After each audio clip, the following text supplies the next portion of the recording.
ભાઈ આટલી રોટલી ગરમ કરી આલો ને યાર, મને બહુ ભૂખ લાગી છે. તમે ગરમ કરી આલશો તો હું ખાઈ. તું ડાયરેક્ટ યાર હું ના ગરમ કરી આલું. અંદર શેઠ બેઠા ને એમને પૂછવું પડે, નકર મને બોલો. જા તું પૂછી આય.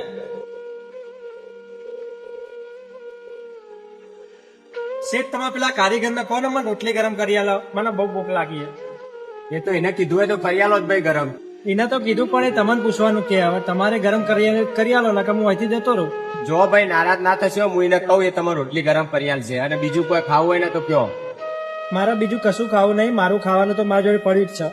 રોટલી ગરમ કરવાનું રહેવા દે, ઓયથી તરત જે ખાવું હોય ને બીજું તો ખવડાવી દઉં. ના, હું મારા જોડે લાવ્યો ને રહ્યું મારું જ ખાય. જેવી તમારી ઈચ્છા ભાઈ. એ ભાઈ મને રોટલી ગરમ કરી આલજે.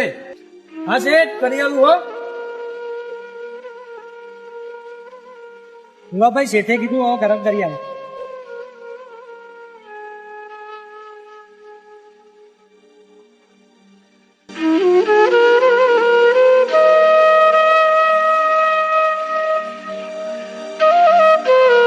આ દુનિયામાં એવા ઘણાય માણસો જેમની જોડે બધું જ હ, છતાંય બીજાને લૂંટી ના કે અધર્મની કરેલી કમાણીમાંથી ભેગું કરી લેવાની લાલચમાં એમની તિજોરીઓ કે એમનો પેટ કોઈ દાડો નહીં ભરાતો.